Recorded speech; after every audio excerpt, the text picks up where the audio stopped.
दोस्तों, तो आज मैं आपको सीयूसीटी के बारे में पूरी चीज़ें बताने वाली कि सीयूसीटी का क्या फ़ायदा है और क्या नुकसान है और ये किस वजह से सीयूसीटी आपका लागू होने जा रहा है। और साथ ही साथ मैं आपको सिलेबस भी एक बार ओवरव्यू उसका दे दूँगी और साथ ही साथ मैं आपको बताऊँगी कि किस तरह से आपको यूनिवर्सिटी मिल सकता है इस एग्ज़ाम के थ्रू। तो चलिए वीडियो को स्टार्ट करते हैं। तो जो नेशनल एजुकेशन पॉलिसी 2020 इसकी वजह से आपका सीयूसीटी यहाँ पर आया है।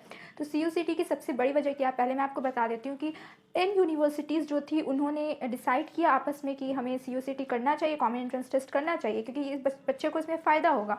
तो इसी वजह से 10 यूनिवर्सिटी ने डिसाइड किया इसको और उन्होंने बाकी और यूनिवर्सिटीज़ को नोटिस भेजा। और अब जो यूजीसी का नोटिस आया है कि 45 यूनिवर्सिटीज़ इसमें शामिल हो रही है सीयूसीटी में।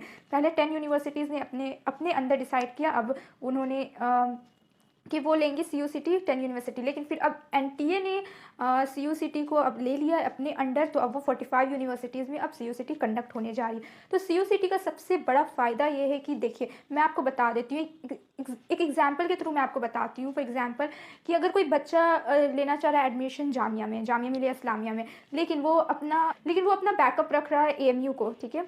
तो अगर आप जामिया मिलिया इस्लामिया में वो जाना चाह रहा है लेकिन अपना बैकअप एएमयू को भी रख रहा है, तो एएमयू का भी वो एग्ज़ाम देगा, जामिया का भी एग्ज़ाम देगा। और तो उसको बहुत सारे मतलब पैसा भी खर्च हो जाएगा, उसको जामिया का अलग से फॉर्म फिलअप करना, एएमयू का अलग से फॉर्म फिल करना, जेएनयू का अलग से फॉर्म फिल करना। बहुत सारे बच्चे सेंट्रल यूनिवर्सिटीज़ में एडमिशन लेने के लिए बहुत सारी यूनिवर्सिटीज़ का फॉर्म फिल करते हैं। तो सबसे पहला ये फ़ायदा होगा कि आपका पैसा बचेगा, आपके फॉर्म का पैसा बचेगा। और आपको क्या, जामिया मिलिया इस्लामिया दिल्ली में कंडक्ट कराती है अपना एग्जाम, तो आपको दिल्ली जाना पड़ेगा। एएमयू के लिए आपका अपने स्टेट में हो जाता है, तो चलिए आप अपने स्टेट में। तो वैसे तो सीयूसीटी जो होगा तो आपके ही स्टेट में होगा। लाइक नीट वगैरह जो होता है वो आपके अपने स्टेट में होता है, तो वो ऐसे ही होगा। सीयूसीटी आपके अपने स्टेट में होगा, आपको कहीं और जाने की ज़रूरत भी नहीं पड़ेगी। तो पहला फ़ायदा कि आपका फॉर्म का फ़ी बच रहा है। सेकेंड जो आपका बेनिफिट है वो क्या है कि जैसे कि आप एएमयू में एडमिशन लेना चाहते हैं और है ना, आपका जामिया में हो गया एडमिशन, ठीक है।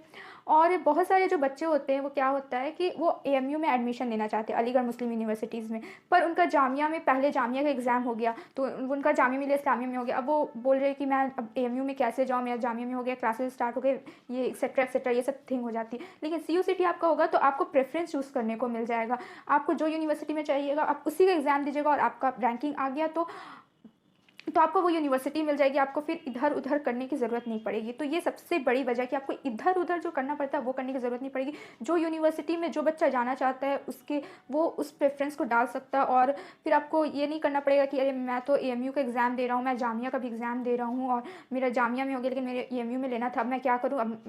अब जब देर से एग्ज़ाम हो रहा है तो देर से रिज़ल्ट भी आएगा, तो मैं एडमिशन नहीं ले पाऊँगा एएमयू में, मुझे जामिया में ही रहना पड़ेगा। तो ये सब बातें आ जाती है। अब मैं आपको बता दूं कि इसमें यूनिवर्सिटी आपको कैसे मिलती है। तो आपको प्रेफरेंस चूज़ करने को आएगा। लाइक आपका फर्स्ट प्रेफरेंस आप जामिया मिलिया इस्लामिया को डालिए अगर आपका फर्स्ट प्रेफरेंस जामिया है, फर्स्ट प्रेफरेंस अगर आपका अलीगढ़ है, फर्स्ट प्रेफरेंस अगर आपका जेएनयू, तो वैसे ही आप अपना first preference Jamia, second preference AMU, जो भी आपका जैसा प्रेफरेंस है आप वो डालिए। और आपका जब एग्ज़ाम होगा तो आपको रैंकिंग बेस के हिसाब से, अगर आपका बहुत अच्छा रैंक आता है तो आपका फर्स्ट प्रेफरेंस आपको मिल जाएगा, और अगर आपका थोड़ा लो आता है तो आपको सेकंड प्रेफरेंस मिल जाएगा। तो ये सब भी फ़ायदा हो जाता है कि आपको प्रेफरेंस आप अपना चूज़ कर सकते हैं और एक ही एग्ज़ाम में आप अपना मनपसंद यूनिवर्सिटी क्रैक कर सकते हैं। क्योंकि बच्चे जो होते हैं, बहुत सारे बच्चे बहुत टैलेंटेड होते हैं, वो जामिया भी निकाल लेते हैं, एएमयू भी निकाल लेते हैं, लेकिन वो अलीगढ़ में लेना चाहते थे एडमिशन, लेकिन उनका जामिया में हो गया, उनको जामिया में रहना पड़ गया। तो सबसे बड़ा यही हो जाता है कि अगर आपका रैंक अच्छा आ रहा है तो आपका फर्स्ट प्रेफरेंस मिल जाएगा। तो सीयूसीटी का सबसे बड़ा फ़ायदा यही होता है। अब चलिए मैं थोड़ा सा सिलेबस का ओवरव्यू दे देती हूँ। तो सिलेबस आपका क्या होगा, सिलेबस आपका 2 पार्ट में डिवाइड होगा, part A and part B. Part A में आपका एप्टीट्यूड टेस्ट आ जाता है, जो कि सारे बच्चों के लिए कॉमन ही होगा। तो सबसे बड़ा बेनिफिट आपको ये मिलता है कि जो एप्टीट्यूड टेस्ट आप सोचे कि आपको नहीं आता आप कैसे कीजिएगा, तो सब बच्चों को वही आएगा, सब बच्चों के लिए वो कॉमन चीज़ रहेगा, सब बच्चों को वो देना है, सारे एक ही क्वेश्चन रहेगा। और सेकंड आपका मेन सब्जेक्ट आता है, तो मेन सब्जेक्ट में आपका सेकंड पार्ट बी में आपका मेन सब्जेक्ट आता है, तो जो भी आपका मेन सब्जेक्ट है वो उससे आपको रिलेटेड क्वेश्चन आएंगे। तो आपका एप्टीट्यूड टेस्ट का भी फायदा हो रहा है क्योंकि सब बच्चे के लिए वो कॉमन रहने वाला है। So that's all for today. अगर आपको वीडियो अच्छी लगी हो तो वीडियो को लाइक कीजिएगा और अपना ओपिनियन शेयर कीजिएगा, और भी कोई टॉपिक पे आपको वीडियो चाहिए तो कमेंट सेक्शन में बताइएगा।